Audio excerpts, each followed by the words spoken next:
ಸಂತಾನ ಆಗದೆ ಇರೋರು ಹೋಗಿ ಅಲ್ಲಿ ಈರುಳ್ಳಿ ಮತ್ತು ಎಣ್ಣೆ ಹಚ್ಚಿ ಸೇವೆ ಮಾಡೋದ್ರಿಂದ ಮಕ್ಕಳ ಆಗದೆ ಇರೋಕ್ಕೆ ಮೂಲ ಕಾರಣ ಪೂಜೆ ಮಾಡಿಲ್ಲ ಇವಳು ಮಕ್ಕಳಾಗಂಗೆ ಮಾಡ್ತೀನಿ ಅಂತ ದೇವರೇನಾದ್ರು ಯೋಚನೆ ಮಾಡ್ತಾರಾ?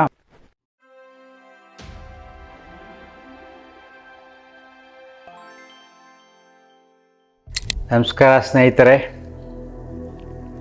ಇಲ್ಲಿ ಒಬ್ಬರು ಪ್ರಶ್ನೆ ಕೇಳಿದ್ದಾರೆ. ಹಲವು ಮಕ್ಕಳ ತಾಯಿ ಅಮೃತೇಶ್ವರಿ ದೇವಸ್ಥಾನದಲ್ಲಿ ಸಂತಾನ ಆಗದೆ ಇರೋರು ಹೋಗಿ ಅಲ್ಲಿ ಈರುಳ್ಳಿ ಮತ್ತು ಎಣ್ಣೆ ಹಚ್ಚಿ ಸೇವೆ ಮಾಡೋದ್ರಿಂದ ಮಕ್ಕಳ ಭಾಗ್ಯ ಸಿಗುತ್ತೆ.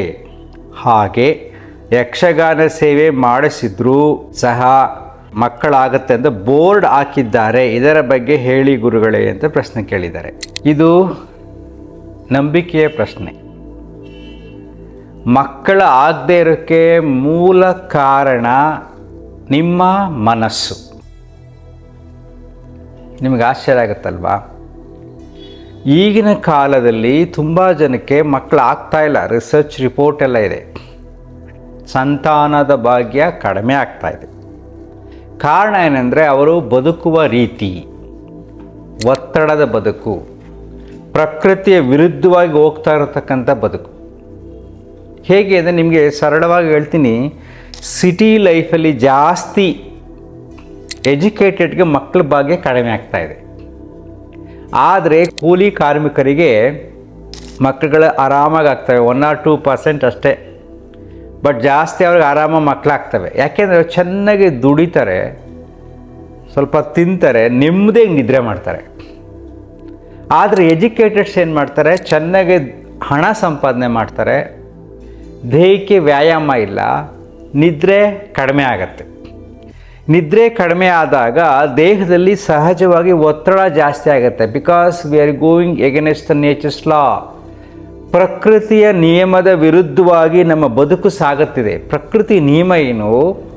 ರಾತ್ರಿ ನೀನು 8 ಗಂಟೆ ಚೆನ್ನಾಗಿ ನಿದ್ರೆ ಮಾಡಬೇಕು, ಬೇಗ ಮಲ್ಕೋಬೇಕು. ಅದಕ್ಕೆ ರಾತ್ರಿ ಆಗೋದು. ಅದು ಪ್ರಕೃತಿಯ ಸಹಜ ನಿಯಮ. ಬೆಳಗ್ಗೆ ಬೇಗ ಏಳಬೇಕು. ನಾವು ಹಂಗೆ ಮಾಡ್ತಾ ಇದ್ದೀವಾ? ನೀವು ಯೋಚನೆ ಮಾಡಿ ನೋಡಿ. ಸ್ವಲ್ಪ ಲೇಟಾಗಿ ಮಲ್ಕೊತೀವಿ, ನಿದ್ರೆಗೆ ಇಟ್ಕೊಂಡು ಕೆಲಸ ಮಾಡ್ತೀವಿ, ಬೆಳಗ್ಗೆ ಲೇಟಾಗಿ ಹೇಳ್ತೀವಿ. ಮತ್ತು ಯಾವ ಟೈಮ್ ತಿನ್ನಬೇಕು, ಎಷ್ಟು ತಿನ್ನಬೇಕು, ಏನು ತಿನ್ನಬೇಕು ಗೊತ್ತಿರೋದಿಲ್ಲ. ಏನೇನು ಬೇಕೋ ತಿಂತಾ ಇರ್ತೀವಿ. ಕೆಲವು ಸರಿ ಎಷ್ಟು ವಿಚಿತ್ರ ಅಂದರೆ ರಾತ್ರಿಯೆಲ್ಲ ಕೆಲಸ ಮಾಡ್ತಾರೆ. ಆ ರೀತಿ ಬದುಕಾಗ್ಬಿಟ್ಟಿದೆ. ಯಾಕೆಂದರೆ ನಾವು ಅದು ವಿಚಿತ್ರವಾಗಿ ಕಂಡರೂ ಕೂಡ ಜೀವನ ಹಾಗೇ ಸಾಗಬೇಕು, ಹಂಗಾಗ್ಬಿಟ್ಟಿದೆ ನಮಗೆ. ಸೊ ಆಗೇನಾಗುತ್ತೆ, ನಾವು ಪ್ರಕೃತಿ ವಿರುದ್ಧವಾಗಿ ಹೋಗ್ತಾ ಇದ್ದೀವಿ. ವಿರುದ್ಧವಾದ ಹೋದಾಗ ದೇಹದಲ್ಲಿ ಸಹಜವಾಗಿ ನಾನಾ ಬದಲಾವಣೆ ಆಗುತ್ತೆ. ಯಾಕೆ ಅಂದರೆ ಇದೇನು ದೇಹ ಪಿಂಡಾಂಡ ಇದೆಯೋ, ಈ ದೇಹ ಪ್ರಕೃತಿಯಿಂದ ಮಾಡಲ್ಪಟ್ಟಿರುವುದು. ಸೊ ಪ್ರಕೃತಿಯ ಸಹಜ ಧರ್ಮದ ಜೊತೆ ನಾವು ಬದುಕಬೇಕು. ಅದರ ವಿರುದ್ಧವಾಗಿ ಹೋದಾಗ ದೇಹದಲ್ಲಿ ನಾನಾ ಬದಲಾವಣೆ ಆಗುತ್ತೆ. ಸೊ ಮನಸ್ಸಿನಲ್ಲಿ ತುಂಬ ಬದಲಾವಣೆ ಆದಾಗ, ಒತ್ತಡ ಆದಾಗ ಅದು ಗ್ಲ್ಯಾಂಡ್ಸ್ ಮೇಲೆ ಎಫೆಕ್ಟ್ ಆಗ್ತದೆ, ದೇಹದ ಮೇಲೆ. ಹಾರ್ಮೋನಲ್ ಚೇಂಜಸ್ ಆಗುತ್ತೆ. ಹಾರ್ಮೋನಲ್ ಚೇಂಜಸ್ ಆದ ದೇಹದಲ್ಲಿ ರಿದಮ್ ಮಿಸ್ ಆಗುತ್ತೆ. ರಿದಮ್ ಮಿಸ್ ಆದಾಗ ಸ್ಪೆಷಲಿ ಹೆಣ್ಮಕ್ಳು ಏನಾಗುತ್ತೆ, ಪೀರಿಯಡ್ಸ್ ಟೈಮ್ ಚೇಂಜಸ್ ಆಗುತ್ತೆ. ಗಂಡು ಮಕ್ಕಳಲ್ಲಿ ಏನಾಗುತ್ತೆ, ಸ್ಪಮ್ಸ್ ಕೌಂಟ್ ಕಡಿಮೆ ಆಗುತ್ತೆ. ಸ್ಟ್ರೆಸ್ ದೇಹದಲ್ಲಿ ಜಾಸ್ತಿ ಆದಾಗ, ಆ ಕೌಂಟ್ ಕಡಿಮೆ ಆದಾಗ ಮಕ್ಕಳಾಗೋದಿಲ್ಲ. ಆಗ ಹೋಗಿ ನೀವು ದೇವಸ್ಥಾನದಲ್ಲಿ ಈರುಳ್ಳಿ ಪೂಜೆ ಮಾಡಿ ಎಣ್ಣೆ ಹಚ್ಚಿ ಯಕ್ಷಗಾನ ಮಾಡಿದ್ರೆ ಮಕ್ಕಳಾಗಲ್ಲ. ಯಾಕಂದರೆ ಭಗವಂತನೇ ಕೊಟ್ಟಿರತಕ್ಕಂಥ ಸೃಷ್ಟಿಯ ನಿಯಮದಲ್ಲಿ 8 ಗಂಟೆ ದುಡಿಬೇಕು, 8 ಗಂಟೆ ನಿದ್ರೆ ಮಾಡಬೇಕು, 8 ಗಂಟೆ ಬೇರೆ ಬೇರೆ ಕೆಲಸಗಳಿಗೆ. 24 hours 24 ಗಂಟೆನ ಯಾರು 1 ನಿಮಿಷ ಎಕ್ಸ್ಟ್ರಾ ಮಾಡೋಕ್ಕೆ ಆಗಲ್ಲ. ಆ 24 ಗಂಟೆ ನಿಯಮದಲ್ಲಿ ನಿನ್ನ ಬದುಕನ್ನು ನಿರೂಪಿಸ್ಕೋಬೇಕು ಅಂತ ಸೃಷ್ಟಿ ಕೊಟ್ಟಿರತಕ್ಕಂಥ ನಿಯಮ. ಆ ನಿಯಮವನ್ನು ಮೀರಿ ಅಲ್ಲೋಗಿ ನೀನು ಈರುಳ್ಳಿ ಪೂಜೆ ಮಾಡಿಬಿಟ್ಟು ಯಕ್ಷಗಾನ ಪೂಜೆ ಮಾಡಿಬಿಟ್ರೆ ಮಕ್ಕಳಾಗ್ತವ? ಅದು ಒಂದು ನಂಬಿಕೆ. ಯಾರೋ ಹೇಳಿರ್ತಾರೆ, ಹೋಗ್ತಾರೆ, ಮಾಡ್ತಾರೆ. ಇಲ್ಲಿ ನಾನು ಏನು ನಿಮ್ಗೆ ಹೇಳೋಕ್ಕೆ ಹೊರಟೆ ಅಂದರೆ, ನೀವು ಯಾವುದೇ ನಂಬಿಕೆಯ ಮೇಲೆ ಪೂಜೆ ಪುನಸ್ಕಾರ ಮಾಡೋದು ಕ್ಷಣಿಕ ಮಾತ್ರಕ್ಕೆ ಮನಸ್ಸಿಗೆ ನೆಮ್ಮದಿಯನ್ನು ಕೊಡುತ್ತೆ. ನೀವಲ್ಲಿ ಪೂಜೆ ಮಾಡಿದ್ರಪ್ಪ, ಖುಷಿ ಆಯಿತು, ಮನೆಗೆ ಬಂದ್ರಿ, ಆ ಖುಷಿ ಮೇಂಟೈನ್ ಮಾಡಿಕೊಂಡು ಬೇಗ ಮಲ್ಕೊಂಡಿದ್ದೀರಾ, ಒಳ್ಳೆ ಆಹಾರ ತಗೊಂಡಿದ್ದೀರಾ, ದೇಹಕ್ಕೆ ವ್ಯಾಯಾಮ ಮಾಡಿದ್ದೀರಾ, ಏನನ್ನೂ ಮಾಡದೆ ಪೂಜೆ ಮಾಡ್ಕೊಬಂದು ಮನೇಲಿ ಮಲ್ಕೊಂಡು ರಾತ್ರಿ 12 ಗಂಟೆ 1 ಗಂಟೆಗೆ ಮಲ್ಕೊಳ್ಳೋದು, ಊಟ ಸರಿಯಾಗಿ ಮಾಡೋದಿಲ್ಲ, ಇನ್ನು ಏನೇನೋ ಪ್ರಾಬ್ಲಮ್ಸ್ ದೇಹದಲ್ಲಿ ಬದಲಾವಣೆಗಳಾಗಿರುತ್ತೆ. ಆವಾಗ ದೇವ್ರು ಏನು ಮಾಡ್ತಾನೆ? ನಾನು ನಿಮ್ಮ ಪೂಜೆನ ತಿರಸ್ಕಾರ ಮಾಡ್ತಿಲ್ಲ, ಅದು ಅವರವರ ನಂಬಿಕೆ. ಬಟ್ ಯಾಕೆ ಈ ಮೂಲ ಪ್ರಶ್ನೆ ಏನಪ್ಪ ಅಂದರೆ, ನಾವು ಈಗಿನ ಕಾಲಘಟ್ಟದಲ್ಲಿ ಈ ಥರದ ಸಮಸ್ಯೆಗಳನ್ನು ತುಂಬ ಜನ ಫೇಸ್ ಮಾಡ್ತಾ ಇದ್ದಾರೆ. ನಾನು ಅದು ನೋಡಿದ್ದೀನಿ. ನಮ್ಮ ಯೋಗ ಶಾಲೆಗೂ ತುಂಬ ಜನ ಹೆಣ್ಮಕ್ಳು ಬರ್ತಾರೆ. ಕೆಲವ್ರು ಏನು ಗೊತ್ತಾ, ಒಳ್ಳೆ ಕೆಲಸದಲ್ಲಿರ್ತಾರೆ, ಕೆಲಸನ ಬಿಟ್ಟು ಏಜ್ ಹಾಕ್ಬಿಟ್ಟಿರುತ್ತೆ, 30 ಇಯರ್ಸ್ವರೆಗೂ ಬಂದುಬಿಟ್ಟಿರ್ತಾರೆ. ಆಮೇಲೆ ಗಾಬರಿ ಸ್ಟಾರ್ಟ್ ಆಗುತ್ತೆ, ಇನ್ನು ಮಕ್ಕಳಾಗ್ತವ ಇಲ್ವೋ, ಅಥವಾ ಮಕ್ಕಳಾದರೆ ಕ್ವಾಲಿಟಿ ಮಕ್ಳು ಇರ್ತಾರೋ ಇಲ್ವೋ, ಈ ಥರ ಎಲ್ಲ ಮನಸ್ಸಿನಲ್ಲಿ ಟೆನ್ಷನ್ ಜಾಸ್ತಿ ಆಗ್ಬಿಟ್ಟು ಕೆಲಸ ಬಿಟ್ಟು ಆಮೇಲೆ ಬಂದು ಯೋಗ ಕ್ಲಾಸ್ ಸೇರಿಕೊಂಡು ಯೋಗ ಎಲ್ಲ ಮಾಡಿ ಆಮೇಲೆ 1 ವರ್ಷ 2 ವರ್ಷ ಆದಮೇಲೆ ಅವ್ರ ಮಕ್ಕಳಾಗಿದೆ. ಅದು ತುಂಬ ಜನ ನೋಡಿದ್ದೀನಿ ನಾನು. ಸೊ ಪ್ರಾಕ್ಟಿಕಲಾಗಿ ನೋಡಿರೋದು ಈ ವಿಷಯ ಮಾತಾಡ್ತೀನಿ. ತುಂಬ ಜನ ಕೌನ್ಸಿಲಿಂಗ್ ಕೂಡ ಬಂದಿರ್ತಾರೆ.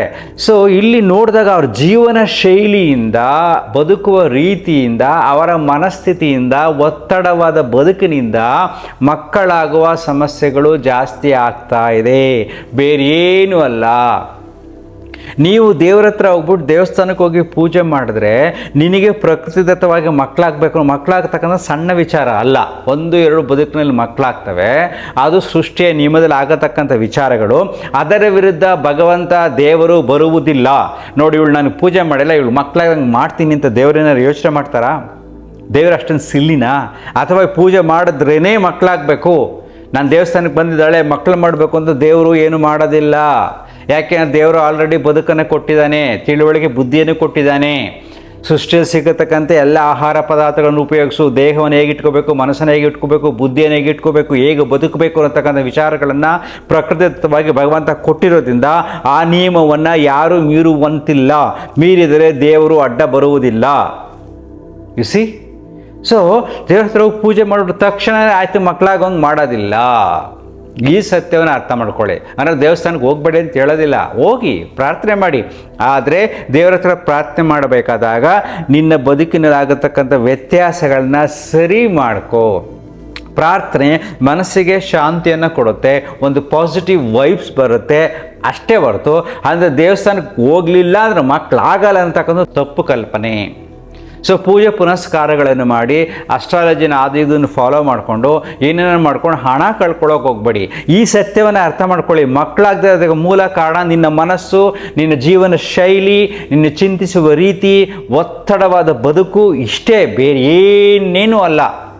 ನೆಕ್ಸ್ಟ್ ಆಪ್ಷನಲ್ಲಿ ವೆರಿ ರೇರ್ 1-2% ದೈಹಿಕವಾಗಿ ನ್ಯೂನ್ಯತೆಗಳಿದ್ದಾಗ ಅದು ಸಹಜವಾಗಿ ಆಗೋದಿಲ್ಲ. ಅದಕ್ಕೆಲ್ಲ ಕಂಡಿಡ್ಕೊಳ್ಳೋಕ್ಕೆ ವಿಜ್ಞಾನ ಇದೆ. ವಿಜ್ಞಾನ ಅಂದ್ರೇನು? ಅದು ಕೂಡ ಭಗವಂತ ಕೊಟ್ಟಿರತಕ್ಕಂಥ ವಿದ್ಯೆನೇ.